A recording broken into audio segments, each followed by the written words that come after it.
Is the sound okay? Hi, welcome to the Green Gulch Farm. Louder?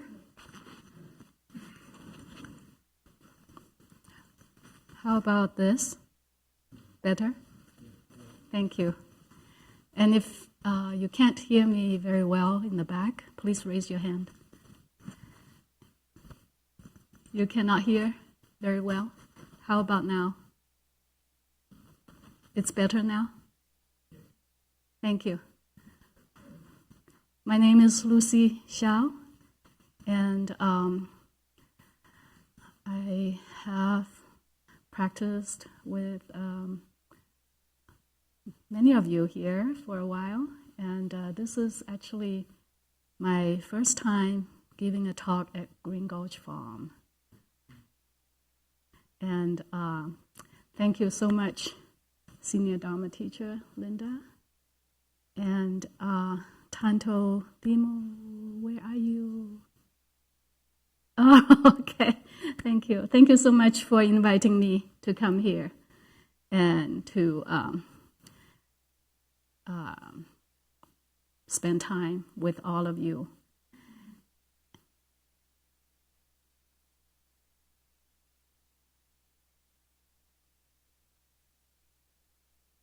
How many of you have just arrived here from somewhere else? You just drove here? Wonderful. Me too. I live in the city, and there was a little bit glitch on my journey here. Everything is fine, but I think it's very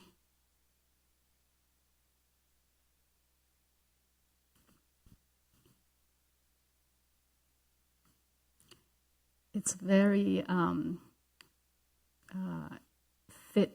fits very well what I try to talk about today.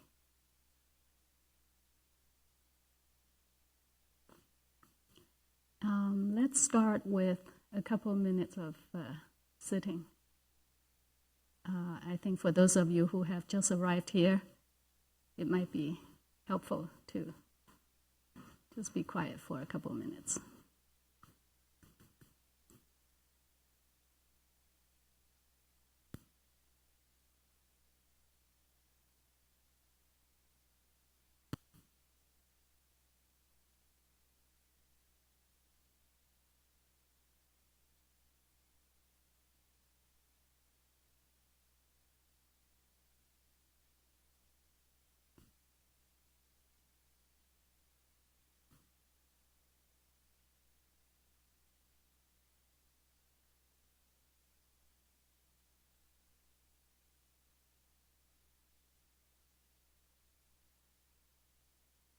Thank you very much.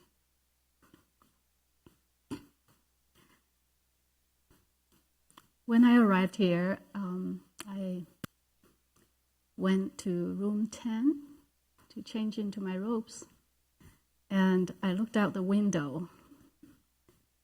I saw this big redwood tree outside the window, and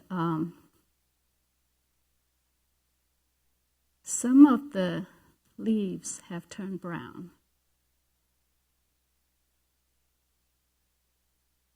And I thought, oh, the fall is here. I think the fall season has just started. Is that right?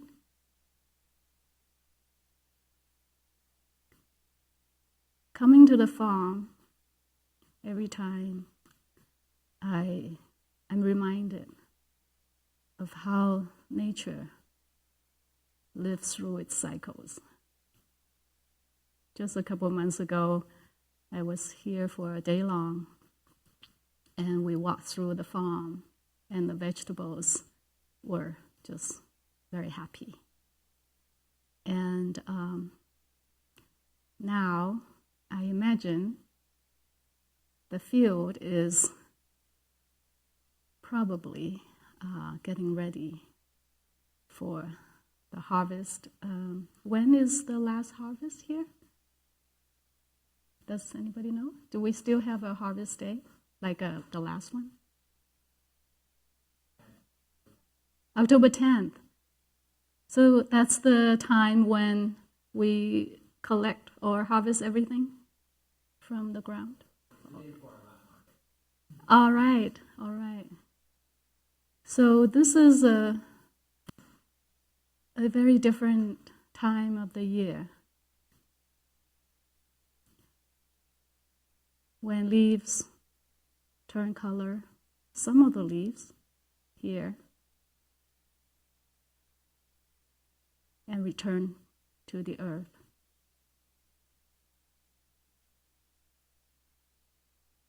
Vegetables get collected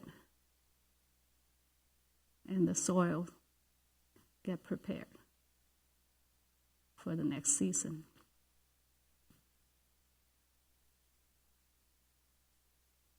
Or they get a break and they rest for a while before the next growth season.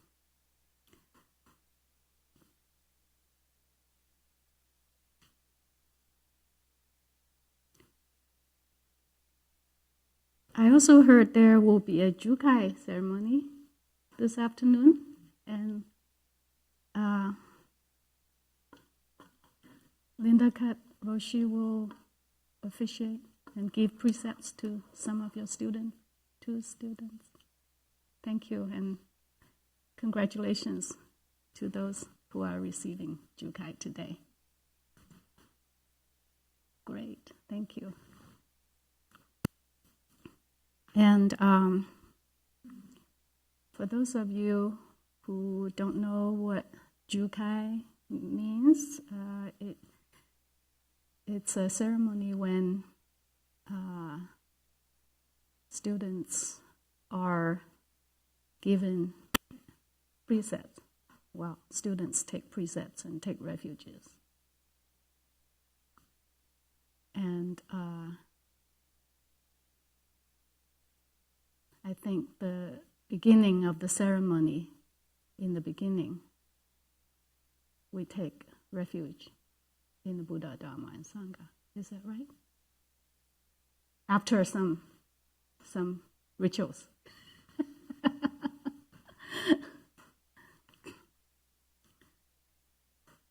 So today I'd like to talk a little bit about taking refuge. I'm sure many teachers here have talked about it and will talk about it. Maybe I'll just touch on like a very small point about taking refuge.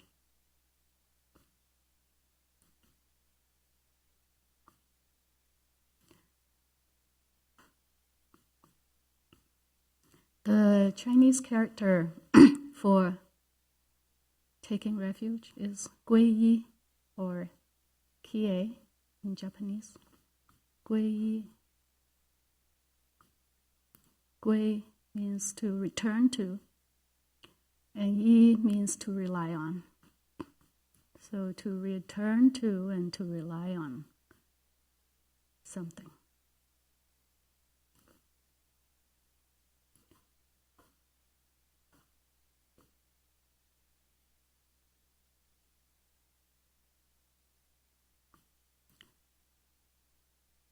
When the trees and the vegetables have gone through their growth cycle, they return to the earth.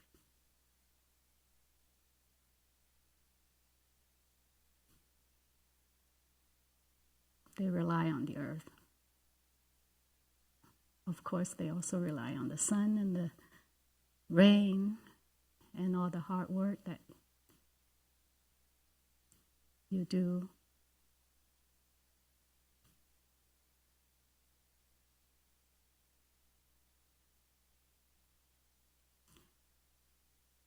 But they always return.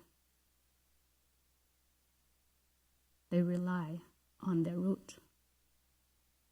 They receive energy, they receive nutrients from their root.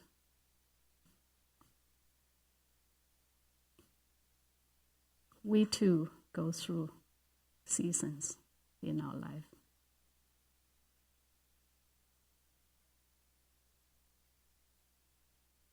We go through cycles of beginning something, developing, allowing things to unfold and flourish, to happen, and at some point, maybe they transition into the next phase. We go through seasons of life every year, every day.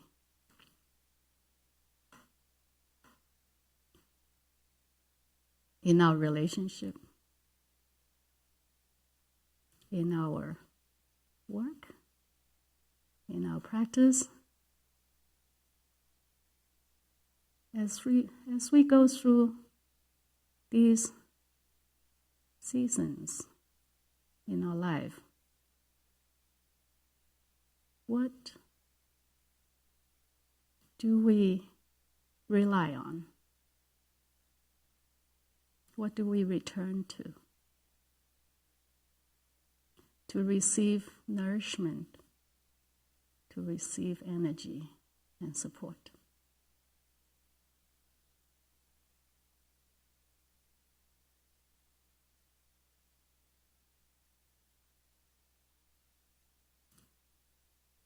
The classical formula, as described in the Jukai ceremony, is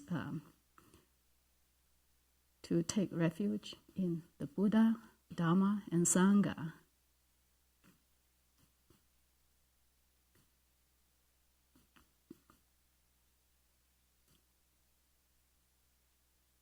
And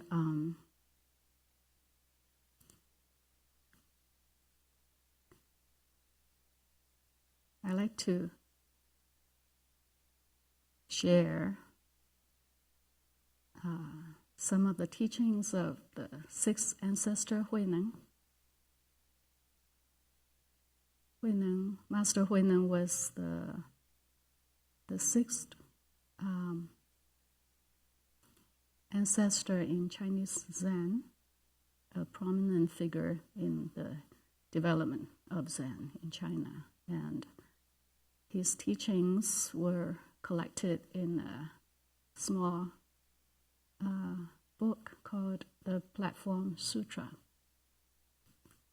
And in the Platform Sutra, there are some words that he gave about taking refuge.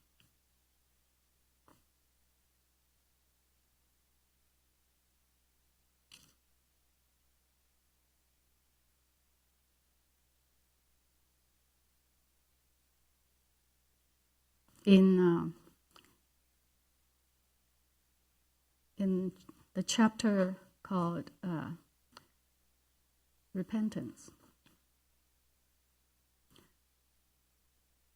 basically he goes through what we would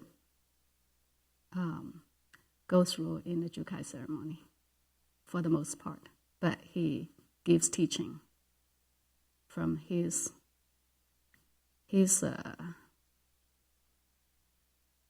point of view. And in that chapter, he says, to take refuge in our true nature, to take refuge in awakening, is to take refuge in Buddha, in the most true sense. 自心归依自性是归依真佛. To take refuge in our true nature, in our true mind, heart, is to take refuge, to return to rely on the Buddha in the true sense.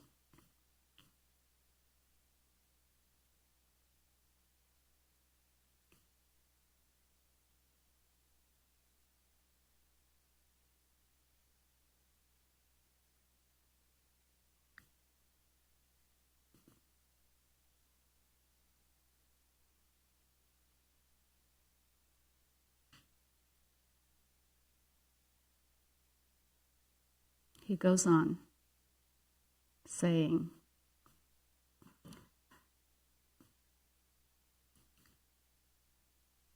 our nature is originally pure, and all dharmas, all phenomena arise from this nature, from our true nature.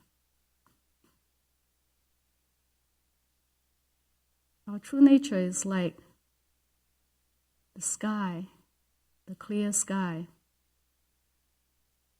with sun and the moon shining. And in that blue sky, in that clear sky, sometimes clouds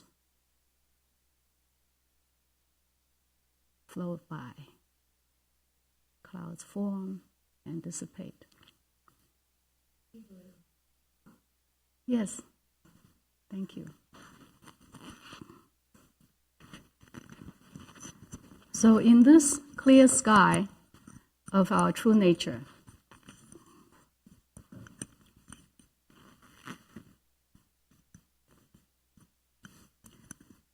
phenomena arise and fall away due to their causes and conditions.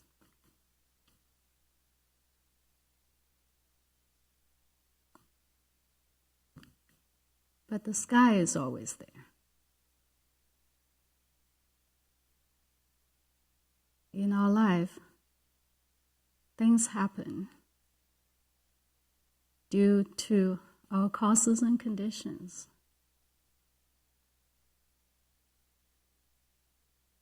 And these causes and conditions happen within the spaciousness of our true nature.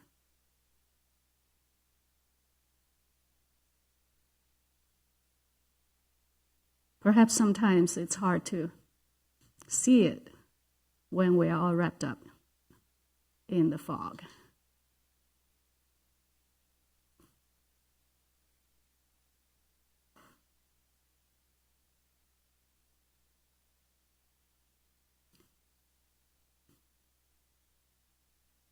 How do we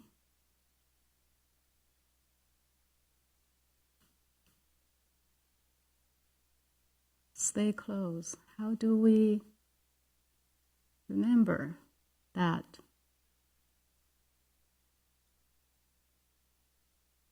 the clouds and the sky is all there together?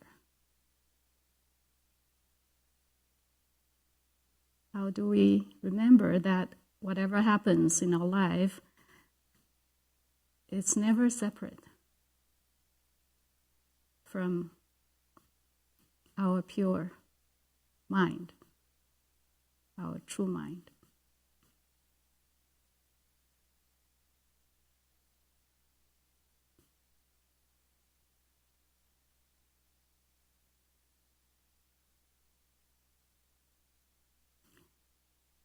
There's a famous koan that originated from the Platform Sutra, where the sixth ancestor asked this person,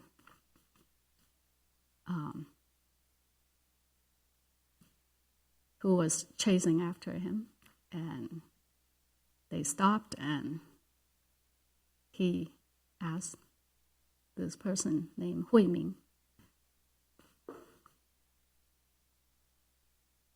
not thinking good, not thinking of good, not thinking of bad, just at this very moment, what is your original face? What is your original face? This is a koan that's used in many cases if you study koans. What is your original face? What is your true nature, in other words?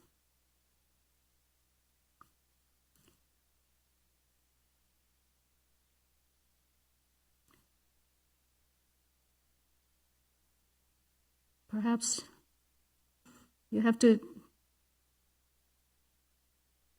stop and be unstuck from your karmic ways of thinking and doing things, to be able to see it. Not thinking of good, not thinking of bad, it doesn't necessarily mean that there's no ethical standards in relationships or in the society. I think it means here that don't get stuck in your view about things. If just for a moment that you can be unstuck from your habitual ways, that very moment, that moment of release, that moment of freedom, perhaps you'll be able to get in touch with the self that's originally pure.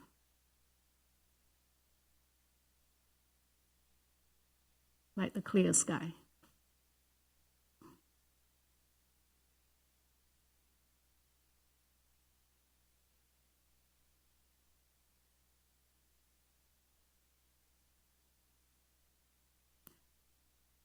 How do we not get stuck?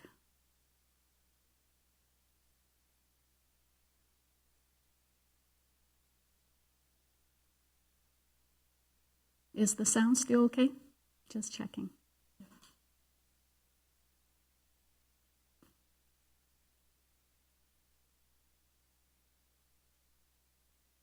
Maybe we have to check in often. Is this working? I mean, you have to check often. Is this working?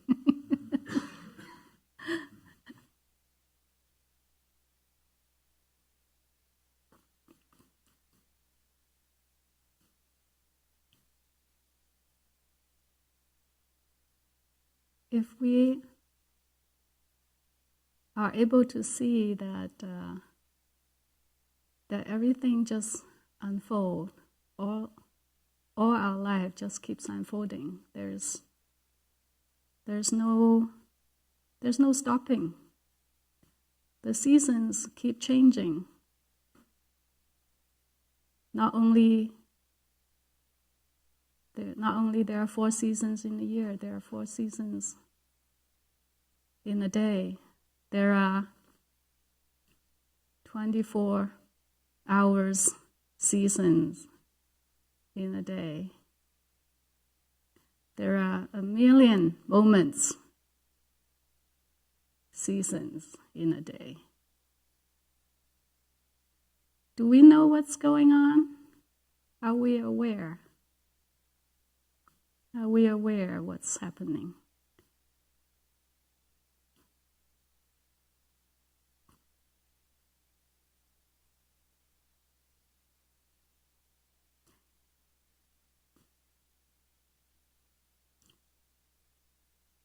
This nature of change, this nature of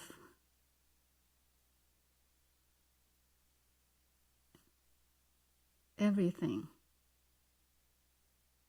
connected with everything else,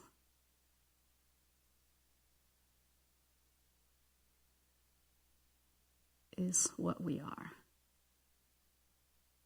It's how things are.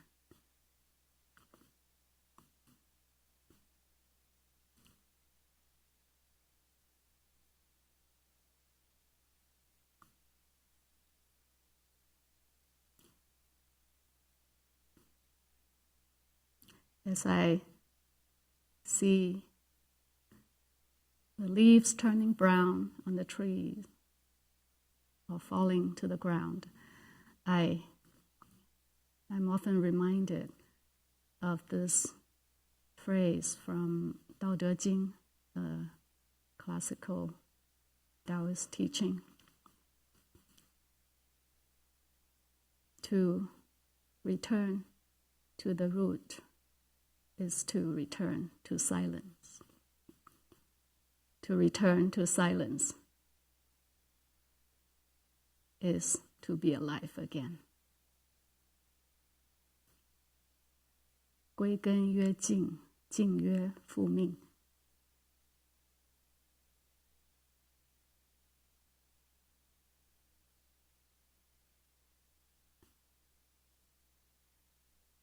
As we go through life,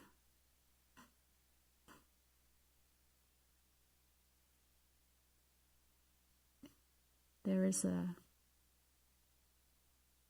time where we want to return to the root. No matter how high and how far we get, we always return to the root, just like the leaves falling back to the earth. And in our practice,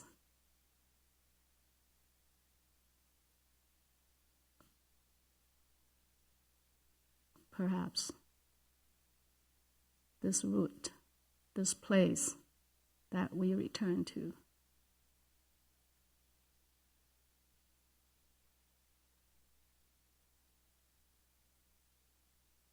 is called silence.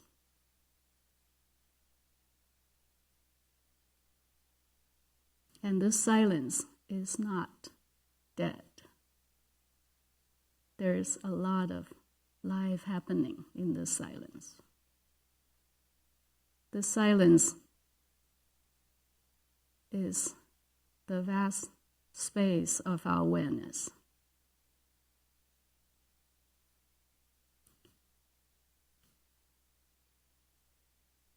When the leaves fall back on the earth, the tree is not dead. The tree is preparing for the new growth.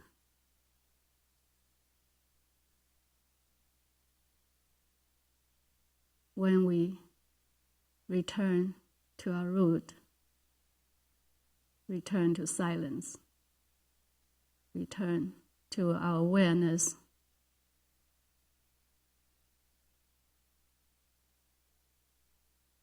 we are not shield ourselves from what's happening. We're not shielding ourselves. We're not closing up. we are allowing space, allowing air to flow between these little root system that we draw nutrients, we draw energy from.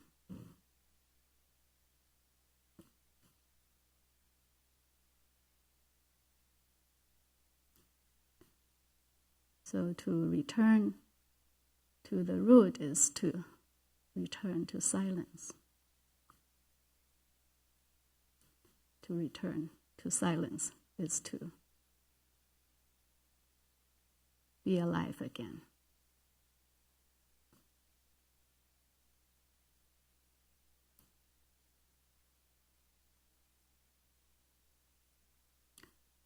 To return to the root is to return to our true nature.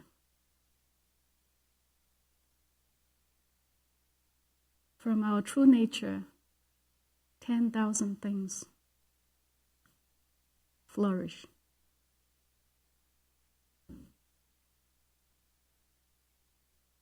Everything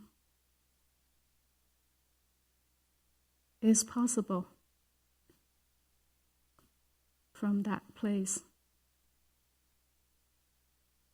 of vastness.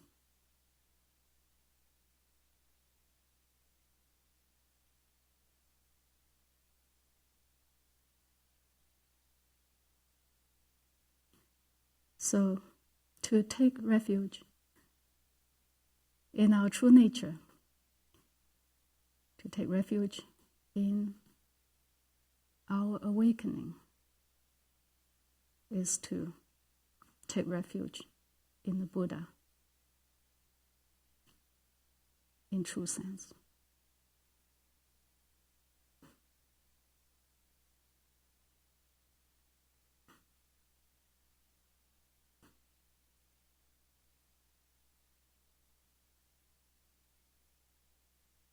What is your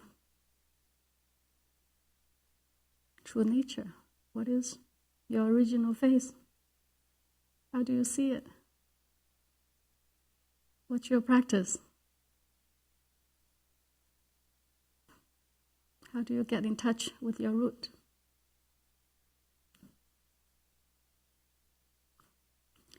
Well, I've talked enough, so I like to stop talking and I want you to talk.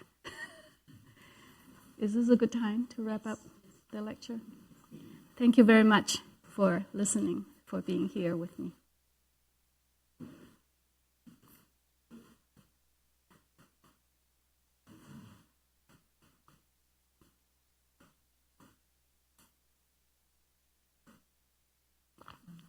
What's happening now?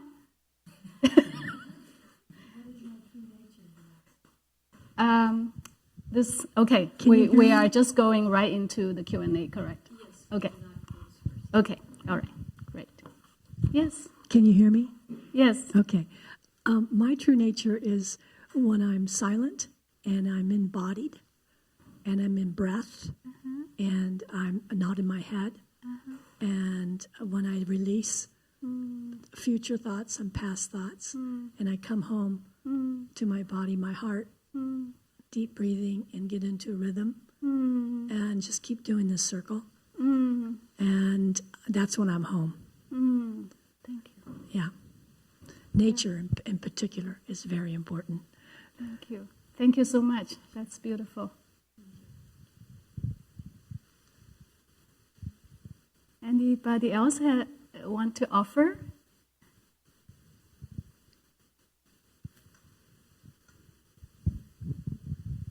Yes. I'm not thinking of what was just said about true nature. I like to go to that place and be quiet, but if I'm honest about my true nature, I'm focused on outside of me. I'm focused on the world. I'm focused on learning from people around me. I seem to find the treasure of the three treasures to be the Sangha, to be part of that, to be participating in what other people are doing, and how I can participate in their less suffering for them and less suffering for me. So my true nature is to interconnect with the world. I just love that. That's wonderful too. And just a little comment.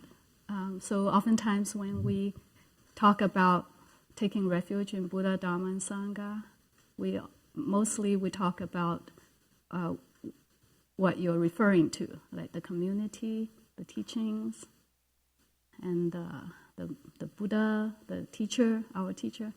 And so this particular point that I just brought up from the Platform Sutra is from a different perspective, is to kind of look inward and take refuge within our true nature. But our true nature, ourself, is never separate from everybody else. And it's very helpful to echo each other, to mirror each other. So, yeah, it's wonderful that you learn, you feel that you learn the most when you take refuge in the Sangha.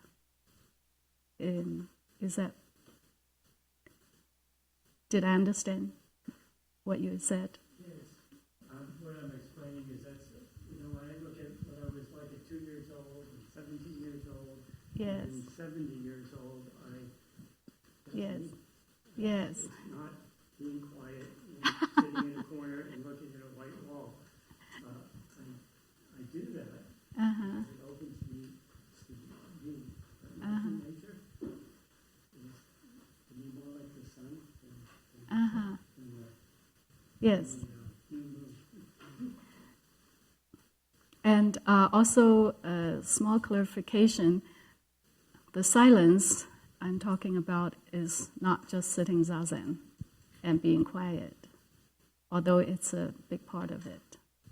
It's the space. It's the space where your heart is, or your mind is. So when you have space, you're able to learn, you're able to receive, you're able to give. And it's the space. Thank you. Yes, there's someone in the back, I think. Thank you for the gift of your company and the invitation to notice the harvest season and come home. Can I ask a question? Sure. You mentioned something about being stuck and also about coming home. And I wondered if you might share insights about how to know the difference between coming back to the same place and saying, oh goodness, I'm here again. Rats, I'm stuck. And coming back to the same place and saying, oh, this is my true home. I've returned again. Yeah. I'm a creature and this is a cycle. Yeah. It seems like there's something different about coming home and getting stuck, but I'm not sure how to know which is which. And I wondered if you might have something to say. Thank you. Thank you. And so when you get stuck versus when you come home, how does it feel to you? How does it feel to you, to your body and to your heart when you're stuck? Something feels out of equilibrium or untrue or forced, I guess. Yes, forced. Yes. Not free, not relaxed. And how does it feel to you when you are home? You arrived home. Like there's an abundance. Like there's abundance. Always enough, and the outcome doesn't matter. Yes. Thank you. You just answered your own question. Thank you. Thank you. Anybody else? Okay.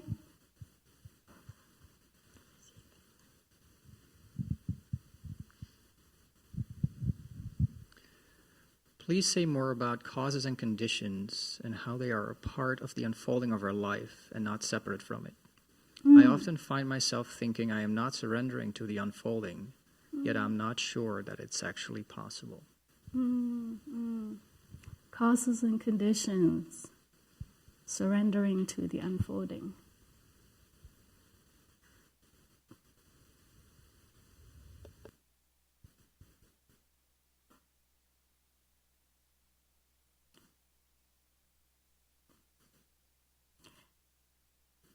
In another classical text of Zhuangzi, American pronunciation, there's a story in the chapter called On Equality of Things. And in this chapter, Zhuangzi talked about the music of earth, music on earth. And he says, well, this is a conversation between the teacher and the student. What is music of earth? The teacher was talking about music of earth, music of human, etc. So the teacher said, when the earth breathes, there's wind. When the wind blows, all the little hollows, the caves in the mountain, the hollows in the tree, they all produce sound. Some sound like shouting, some sounds like moaning, some sounds like whispering. When the wind blows through the caves, the hollows between the branches of the trees. And when the earth finishes breathing this heavy breath, the wind slows down. And these vibrations created by the wind quiets down and come back to silence. And that's the music of earth, the sound of the earth. When something happens in nature, you hear sound, you see movements. And when the wind passes, it stops.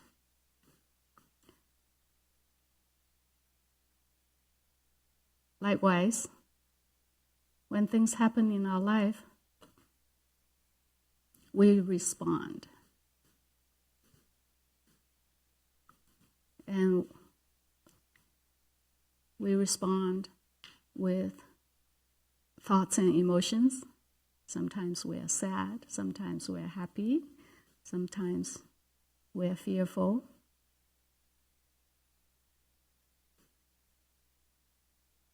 And when things in life, well, what we call causes and conditions in life, they're always changing. They're always, if you observe how things are, they're always changing. If your mind, your heart keeps open, they will just keep developing. And they're like the wind.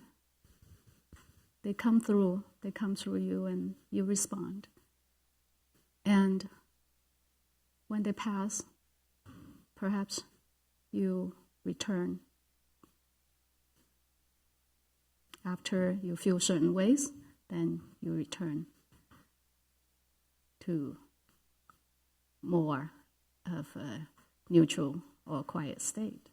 And that's the natural natural way. Our emotions and thoughts are natural ways of expressing this life. If we allow,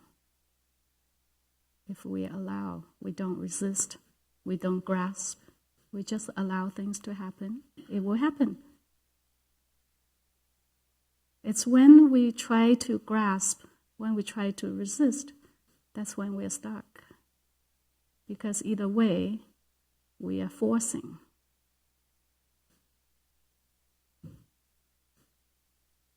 The trees don't try to force the wind to stop. The wind will pass through.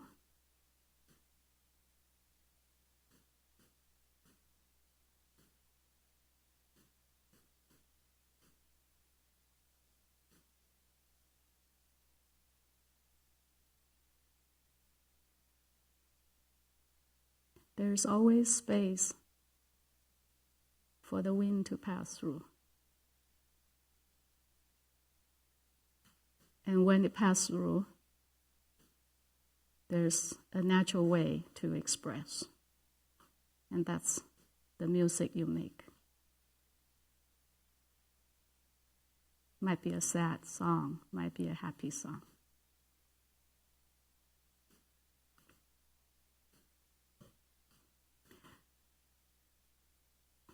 Thank you for your question. Anybody else? We do have time for one more.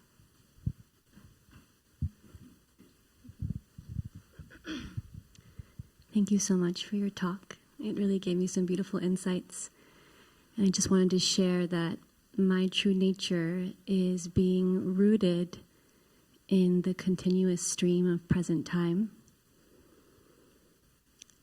Knowing that, or observing that the mind may grasp or attempt to perceive some notion of the future, which does not exist, or some notion of the past, which no longer exists.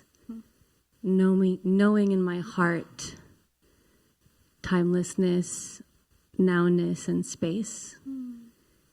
And what you shared about the wind also deepened my comprehension of the way that water reminds us of our true nature and has an innate knowing to flow continuously.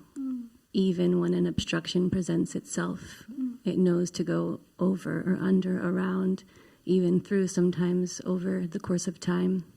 Water has that capacity, as does our true nature. Thank you. Thank you so much. That's beautiful. Thank you. And,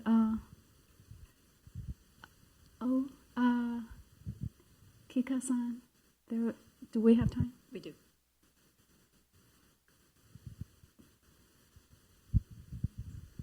Thank you.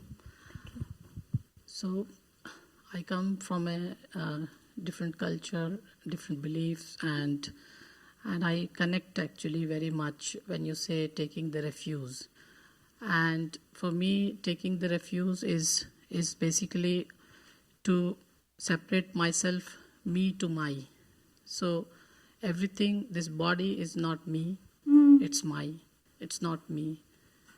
And everything, when we go and we refuse to this every day, is to get detached from my.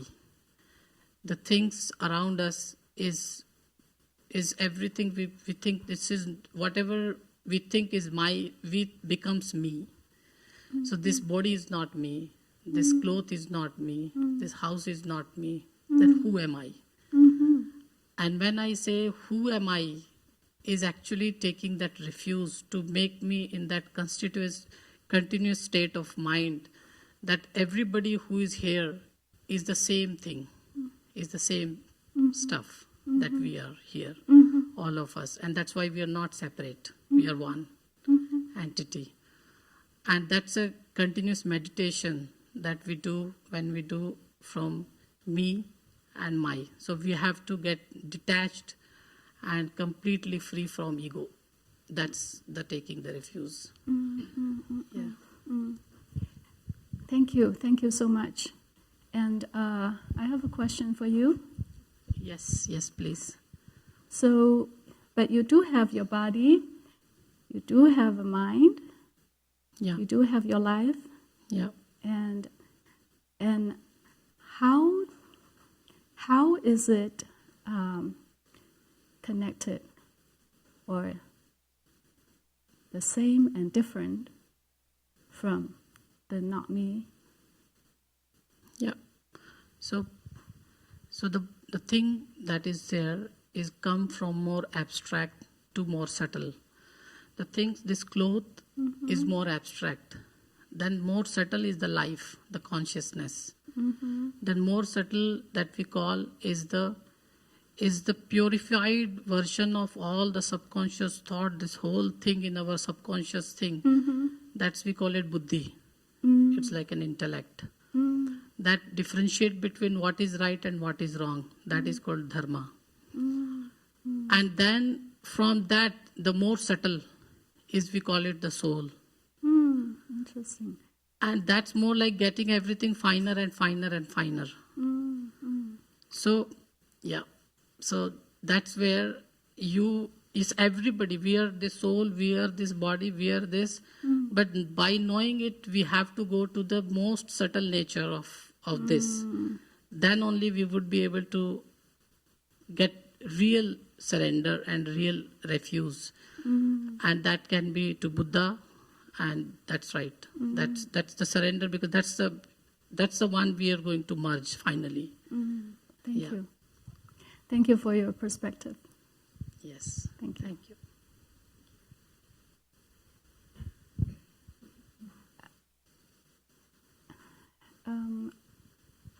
Are we closing soon? We do have 5 minutes before the end. If anyone has another question, do I see one here and one there? So maybe we can take this one. Hello. Hello. It was so beautiful to hear your talk. Thanks so much for sharing. I'm just curious, what does it mean to you to be alive again? To be alive again. Yeah.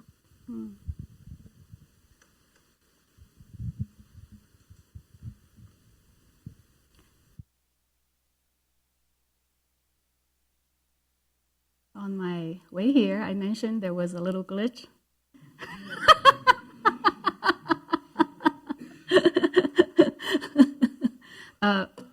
Just the garage, the gate of my parking space, the gate wouldn't close, got stuck.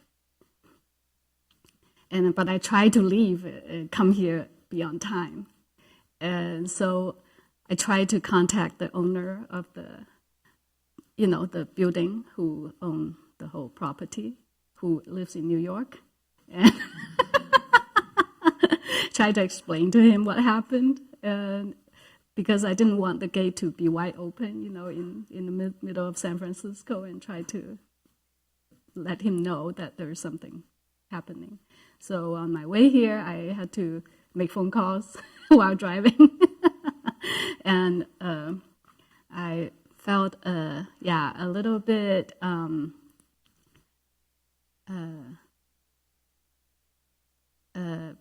before I got hold of him, I felt a little bit worried that because I didn't know if I would get hold of him. And then I got hold of him, and then I think the rush of adrenaline happened for a few more minutes. And then I said, oh, this is good material for my talk. So I breathe and just keep driving. Just keep doing what I'm doing. And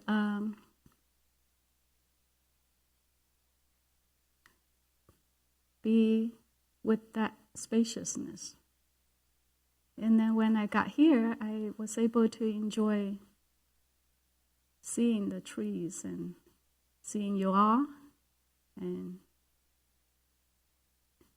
feeling happy, feeling rejuvenated by your energy, and feeling alive.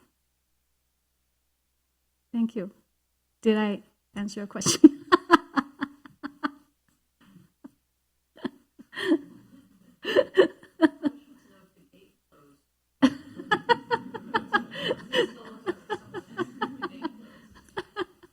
Okay.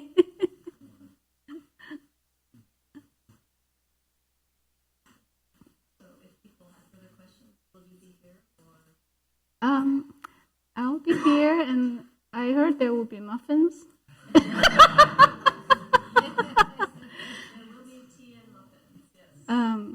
Well, can I have a commercial break? No, I mean now. I want to say that this is commercial break. That I'm going to offer a day-long workshop here at Green Gulch on December 1st, the Sunday of the Thanksgiving weekend.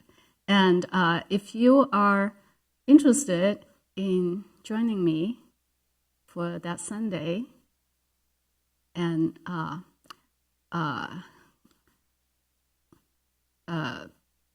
clear out your Thanksgiving meals. The theme of the workshop is returning to the root. And so we'll have more opportunity and more time to do sharing, to meditate, to do movements that day. And so just want to let you know that's happening. That was my commercial break. Thank you, Kika.